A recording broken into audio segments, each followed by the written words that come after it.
Baik, Assalamualaikum warahmatullahi wabarakatuh. Salam sejahtera untuk kita semua. Sebelumnya, yang terhormat Miss Gracia Wiratalaksmi, SIP, SHM-PAR, selaku dosen pengampu mata kuliah Kebijakan Pariwisata Nasional dan Daerah.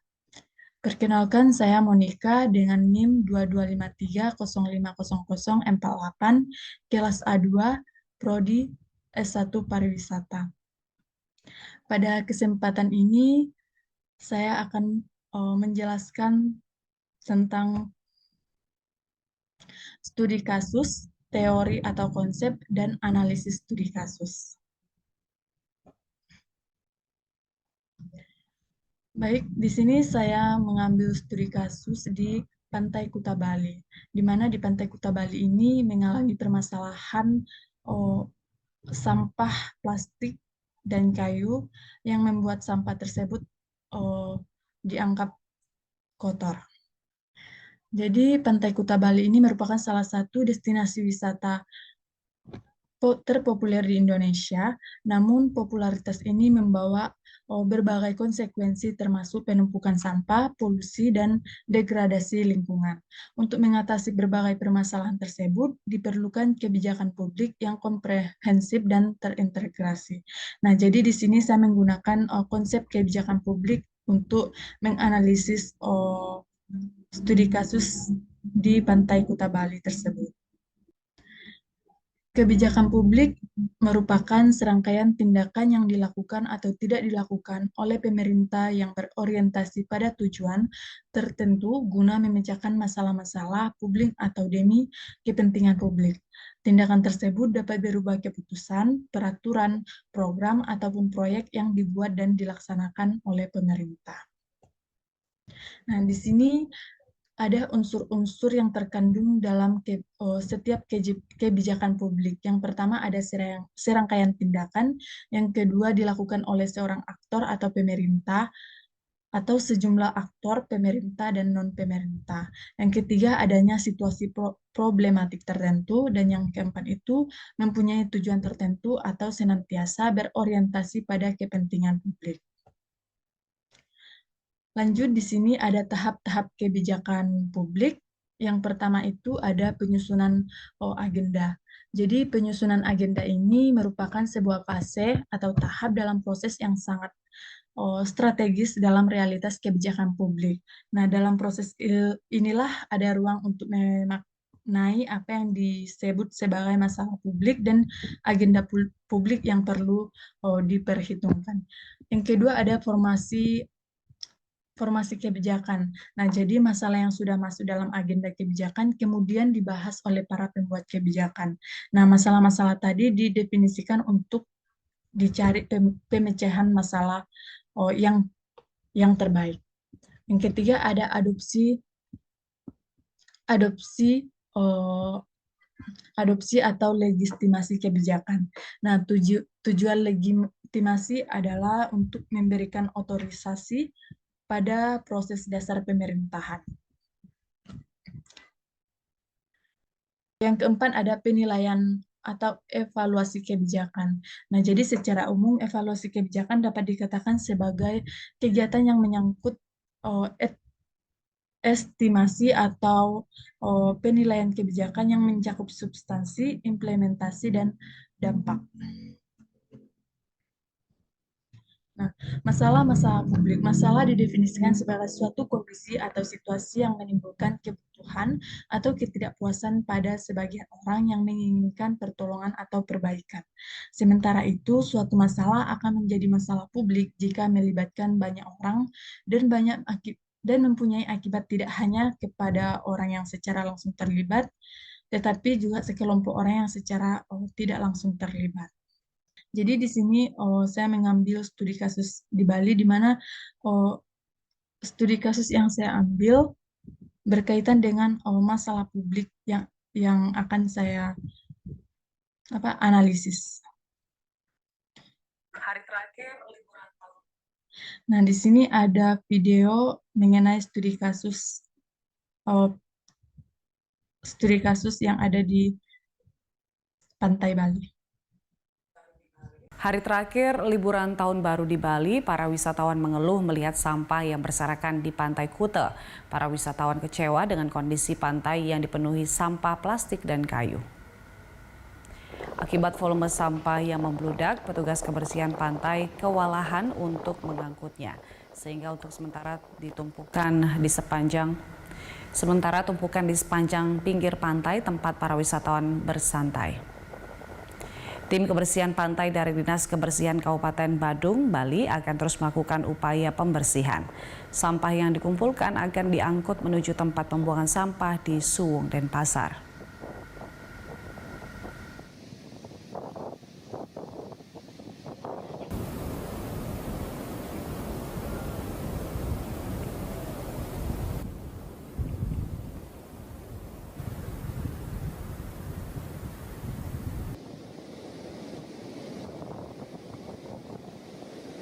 Kalau bisa jangan sampai ada sampah banyak seperti ini lagi lah.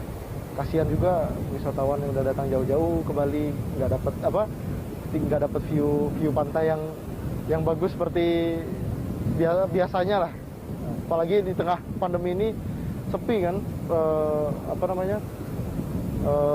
wisatawan yang datang ke Kuta ini. Sedih ya ngelihat Kuta kotor kayak gini gitu. Tapi memang kayaknya tiap tahun ya kayaknya musim sampah. Jadi agak terganggu sih untuk kita relax weekend gitu. Jadi ngelihat sampah banyak sekali. Nah, baik. Jadi video tersebut menjelaskan bahwa kekecewaan wisatawan terhadap pantai yang memiliki dampak banyak sampah. Nah, jadi video ini menjelaskan bahwa kurangnya masyarakat atau wisatawan, kurangnya kesadaran mereka terhadap sampah yang ada di pantai Bali tersebut. Nah, jadi di sini menjelaskan kekecewaan terhadap pengunjung atau wisatawan yang datang dari jauh ke Pantai Kuta dan ternyata pantainya banyak sampah.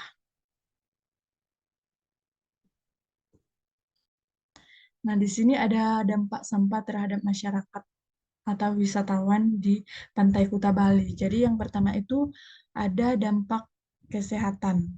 Nah, jadi dampak kesehatan ini sampah yang ada di Bali tersebut eh, dapat membahayakan kesehatan masyarakat, terutama anak-anak dan lansia. Nah, yang kedua ada dampak lingkungan.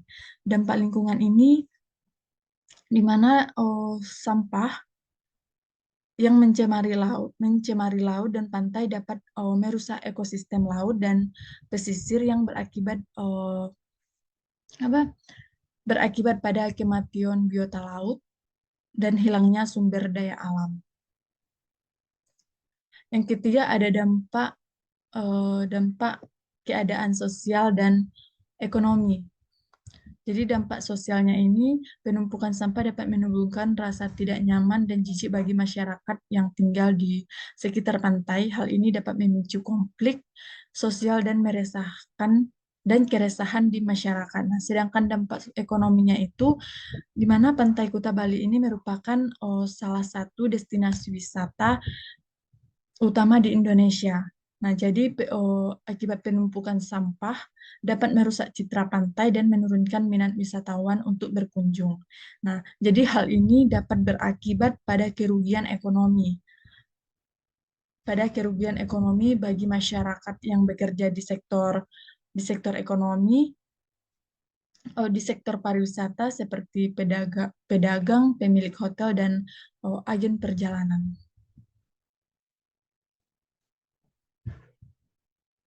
Nah, di sini ada faktor-faktor yang mempengaruhi banyaknya sampah di Pantai Kuta Bali. Yang pertama ada faktor internal. Faktor internalnya kurangnya kesadaran masyarakat. Nah, jadi kesadaran masyarakat dalam upaya menjaga lingkungan masih sangat rendah.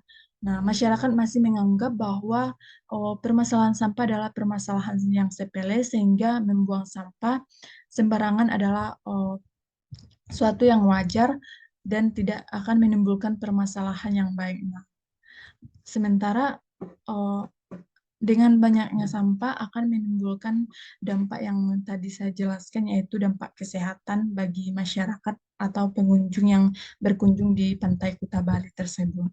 Nah, kemudian ada kurangnya edukasi dan sosialisasi, kurangnya sarana prasarana pengelolaan sampah, kurangnya penegakan hukum. Nah, jadi ini faktor internalnya. Faktor eksternalnya, pertama, peningkatan jumlah wisatawan. Nah, jadi lonjakan jumlah wisatawan yang berkunjung ke Pantai Kuta secara signifikan meningkatkan jumlah sampah yang dihasilkan. Nah, kemudian yang kedua perubahan gaya hidup. Nah, perubahan gaya hidup ini masyarakat modern yang konsumtif dan menghasilkan banyak sampah plastik terutama sekali pakai. Yang ketiga, kurangnya tanggung jawab industri pariwisata. Dan yang keempat, yaitu bencana alam. Nah, bencana alam ini seperti banjir, badai, yang dapat mengangkut sampah dari daratan ke pantai, memperparah penumpukan sampah di pantai Kuta Bali. Selanjutnya, dari dampak atau faktor sampah yang telah melanda Pantai Bali, di mana pemerintah daerah Bali ini mengeluarkan berbagai kebijakan publik. Nah, jadi studi kasus yang tadi itu berkaitan dengan konsep kebijakan publik yang saya jelaskan. Nah, jadi di sini untuk mengatasi permasalahan sampah di Pantai Kuta Bali, di sini pemerintah daerah Bali mengeluarkan berbagai kebijakan publik. Yang pertama itu peraturan daerah tentang pengelolaan sampah, di mana pemerintah daerah tersebut mengeluarkan peraturan Perda nomor 5 tahun 2011 tentang pengelolaan sampah dan Perda nomor 8 tahun 2018 tentang pengelolaan sampah sektor wisata. Nah, yang kedua ada pembentukan tim Satgas Kebersihan Pantai, di mana pemerintah daerah membentuk tim Satgas Kebersihan Pantai untuk bertugas membersihkan sampah di pantai secara rutin, di mana tim Satgasnya ini terdiri dari petugas kebersihan, aparat keamanan, dan relawan. Yang ketiga ada kebijakan program edukasi dan partisipasi masyarakat. Nah, jadi pemerintah daerah melakukan kebijakan kampanye edukasi kepada masyarakat bahwa pentingnya menjaga kebersihan pantai dan membuang sampah pada tempatnya. Dan kemudian program kerjasama dengan sekolah dan komunitas.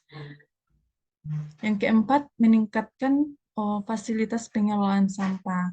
Nah, jadi pemerintah daerah Bali ini meningkatkan fasilitas pengelolaan sampah seperti pemasangan tempat sampah di berbagai titik di sepanjang pantai. Yang kelima, ada penegakan hukum terhadap pelanggaran. Nah, jadi pemerintah daerah Bali ini melakukan kebijakan di mana mereka menegakkan hukum terhadap pelanggaran, seperti pemberian sanksi kepada pengunjung pantai yang membuang sampah sembarangan. Kemudian kepada penegakan hukum terhadap oknum yang membuang sampah secara ilegal ke laut.